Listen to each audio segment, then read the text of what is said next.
Hello friends, welcome back to my channel Manichandra talks.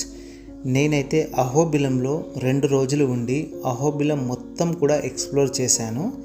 మన ఛానల్లో అహోబిలంకి సంబంధించిన వీడియో కూడా ఉంది. మీకు ఇంట్రెస్ట్ ఉంటే కనుక ఒకసారి చూడండి. ఇప్పుడు వచ్చేసి నేను యాగంటి టెంపుల్కి అయితే వెళ్తున్నాను. ఈ యాగంటి టెంపుల్ వచ్చేసి కర్నూలు డిస్టిక్ బనగానిపల్లికి 14 కిలోమీటర్ల దూరంలోనైతే ఉంటుంది.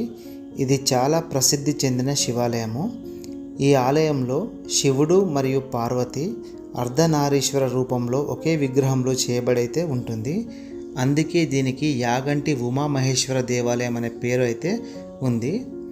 యాగంటి ఆలయ పాలకులు వచ్చి పల్లవులు, చోళులు, చాణక్యులు మరియు విజయనగర రాజులు 5 నుంచి 6వ శతాబ్దంలోనైతే పాలించారు. ఇక్కడ ముఖ్యంగా చెప్పుకోవాల్సింది ఏంటంటే 15వ శతాబ్దంలో విజయనగర సామ్రాజ్యానికి చెందిన సంగమ రాజవంశానికి చెందిన హరిహర బుక్కరాయ ఈ ఆలయాన్ని అయితే నిర్మించారు. యాగంటి ఉమామహేశ్వర దేవాలయము లేదా యాగంటి గుహలు, ఇక్కడ వచ్చేసి 3 గుహలు ఉంటాయండి. ఒకటి వెంకటేశ్వర స్వామి గుహ, 2 అగత్స్య గుహ, 3 వీరబ్రహ్మం గారి గుహ. ఈ 3 గుహలని కవర్ చేయాలంటే 2 నుంచి 3 గంటలు అయితే పడుతుంది. ఈ గుహలను చేరుకోవడానికి మనము మెట్లు ఎక్కాల్సి వస్తుందన్నమాట. కొంచెం ఓపిక తెచ్చుకొని మెట్లు ఎక్కాలి. నేను వెళ్ళిన రోజైతే చాలా ఎండగా ఉంది. సో దానివల్ల ఏంటంటే హ్యూమిడిటీ ఎక్కువగా ఉండడం వల్ల టైర్డ్ అయ్యాము. బట్ మీరు కనుక యాగంటి గుహలను దర్శించుకోవడానికి ప్లాన్ చేస్తే కనుక మార్నింగ్ అయినా లేదా ఈవినింగ్ అయినా వెళ్ళండి. సో దట్ మీకేంటంటే టైర్డ్ కాకుండా చాలా బాగుంటుందన్నమాట.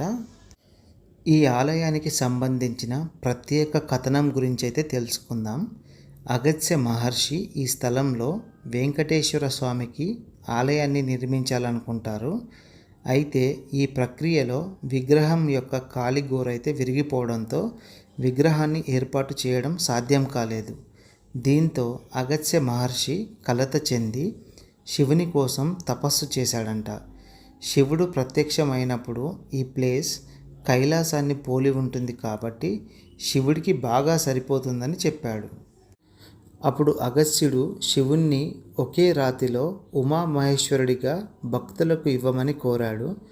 అగస్త్యుడి విన్నపాన్ని శివపరమాత్ముడు ఆజ్ఞాపించాడంట. ఇప్పుడు మీరు చూస్తున్నది యాగంటి దేవాలయంలో శివుడి ముందు ఉన్న నంది విగ్రహం. దీని గురించిన విశేషాలు అయితే మనం ఇప్పుడు తెలుసుకుందాం. యాగంటి నంది విగ్రహం యొక్క పరిమాణం నిరంతరం పెరుగుతుందని భక్తుల యొక్క నమ్మకం. ఈ విగ్రహం మొదట్లో ప్రజెంట్ ఉన్న సైజు కంటే చాలా చిన్నగా ఉండేదని స్థానికులు అయితే చెప్తున్నారు. ప్రతి 20 సంవత్సరాలకు ఒకసారి ఈ విగ్రహము 1 అంగుళం పెరుగుతుందని ఆర్కియాలజికల్ సర్వే ఆఫ్ ఇండియా అయితే ధృవీకరించింది. పూర్వం అయితే దాని చుట్టూ కూడా ప్రదక్షిణలు చేసేవారని అంటారు. అయితే నంది పరిమాణం పెరగడంలో ఆలయ సిబ్బంది ఇప్పటికే ఒక స్తంభాన్ని అయితే తొలగించారంట.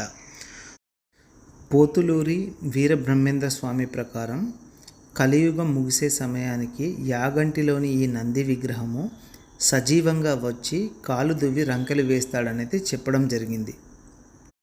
వీడియోలో నేను ముందుగా చెప్పిన దాని ప్రకారం యాగంటిలో వచ్చేసి ఫస్ట్ గుహ శ్రీ వెంకటేశ్వర స్వామి గుహ అనమాట. ఇప్పుడు నేను దర్శించుకోవడానికి వెళ్తున్నాను. ఈ గుహకి చేరుకోవడానికి మనమైతే మెట్లెక్కి పైకి వెళ్ళాలి. పైనుంచి చూస్తే కనుక ఇలా స్లోప్గా ఉంటుంది. పైనుంచి కిందికి చూస్తే కనుక టెంపుల్ వ్యూ అయితే చాలా చక్కగా కనబడుతుంది. సో ఇంతకుముందే మనం వెంకటేశ్వర స్వామి టెంపుల్కి అయితే వెళ్ళి దర్శనం చేసుకున్నాము. ఇప్పుడు ఏంటంటే మనం అగస్త్యుడు తపస్సు చేసిన ప్లేస్ అన్నమాట ఇది. ఆ గుహకైతే వెళ్తున్నాము. సో ఆయన తపస్సు చేస్తున్నప్పుడు అంట కాకులు డిస్టర్బెన్స్ చేయడం వల్ల తను ఒక శపించాడంట. సో అప్పటి నుంచి ఈ ఏరియాలో ఎక్కడ కూడా కాకులు కనబడవంట. స్టెప్స్ ఎక్కుతూ మనమైతే పై వరకు వెళ్ళాలి. సో ఇంతకుముందు వెళ్ళిన వాళ్ళు ఒక 2 ఏమని చెప్పారంటే చాలా ఛాలెంజింగ్గా ఉంటుంది, కష్టం అన్నారు. బట్ ఈ కష్టమైన దాన్ని మనమైతే ఛేదిద్దాము. So will go up and will see how it is. So ఈ స్టెప్స్ ఎక్కుతూ రావాలన్నమాట.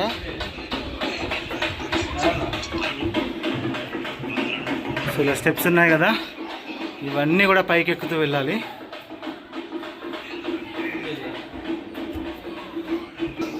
సో ఒక అతను ఏమన్నాడంటే చాలా డిఫికల్ట్ అన్నాడు. చూద్దాం ఈ స్టెప్స్ అయితే ఎక్కుదాం. ఇది అగస్త్య గుహ కదా, అగస్త్యుడు మహర్షి తపస్సు చేసిన ప్లేస్ అన్నమాట. సో పై వరకు అయితే వెళ్ళాలి. సో ఫస్ట్ వెంకటేశ్వర స్వామి దర్శనం అయింది, అదొక గుహ అనమాట. తర్వాత అగస్త్య గుహలోకి వెళ్ళాము, అక్కడ కూడా దర్శనం అయింది. ఇప్పుడు వచ్చేసి సో ఈ థర్డ్ వన్ అయితే వెళ్తున్నాను, ఒకసారి నేను చూపిస్తాను. స్టెప్స్ ఎక్కి వెళ్ళాలి. సో ఈ స్టెప్స్ అంతా ఎక్కుతూ ఇక్కడ ఉంది కదా, ఇదంతా ఎక్కుతూ వెళ్ళాలి. ఒక రేంజ్లో కాలుతున్నాయి బీభత్సంగా. సో కింద ఏదో నిప్పులు పెట్టినట్టుంది, అంత టూ మచ్ కాళ్ళు కాలుతున్నాయి. బట్ స్టిల్ వదిలేదైతే లేదు, ఇవరకైతే వెళ్ళాల్సిందే. కాళ్ళు కాలినా ఏది కాలినా వెళ్ళాల్సిందే అనమాట. ఈ పక్కన చూడండి ఎంత బాగుందో nature. And that is parking. So next వచ్చేసి మీకు అక్కడ వాల్స్ కనబడుతున్నాయి కదా, కాంపౌండ్ వాల్స్ లాగా, అది ఒక రోడ్ అన్నమాట. మన నరసింహస్వామి గుహ ఉంటుంది, ఒక 10 కిలోమీటర్స్ వెళ్ళాలంట, కార్లో వెళ్ళొచ్చు. Next we are planning to go there. ఇప్పుడైతే మనం ఈ గుహలోకి అయితే వెళ్దాము, వెళ్ళి నేను మీకు చూపిస్తా. ఎండ మాత్రం టూ మచ్ ఉంది.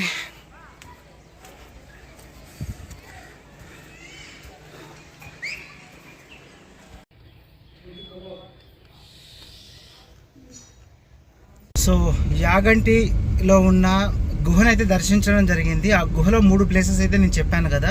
తర్వాత యాగంటి నుంచి బయటికి రాగానే ఘాట్ రోడ్ ఉంటుందన్నమాట. ఆ ఘాట్ రోడ్ని పట్టుకొని వెళ్తే మనము తిన్నగా నరసింహస్వామి గుహకైతే వెళ్తాము. అది కూడా స్వయంభువే అనేది ఇలా ఉంటుంది. సో ఆల్మోస్ట్ ఒక 10 కిలోమీటర్స్ వెళ్ళాలి అన్నారు. బట్ 10 కిలోమీటర్స్ ఉంటుందా లేదా అనేది వెళ్ళినాక తెలుస్తుంది. సో మాకైతే ఏం ప్లాన్ లేదనమాట, అన్ప్లాన్తోనే వెళ్తున్నాం. ఇది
సో యాగంటిలో దర్శనం అయిన తర్వాత మనకి ఇక్కడ మధులోడు లక్ష్మీ నరసింహస్వామి స్వయంభూ అని తెలిసేసరికి ఇక్కడికి వచ్చేసరికి ఆల్మోస్ట్ 1:15 అయితే అయ్యింది.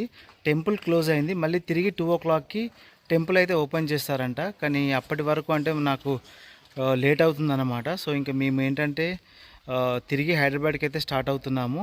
So thank you so much for watching my video. And ముందు ఏంటంటే మంచి వీడియోస్ అయితే మంచి కంటెంట్తో అయితే మేము ముందుకు వస్తాను. Once again thank you so much.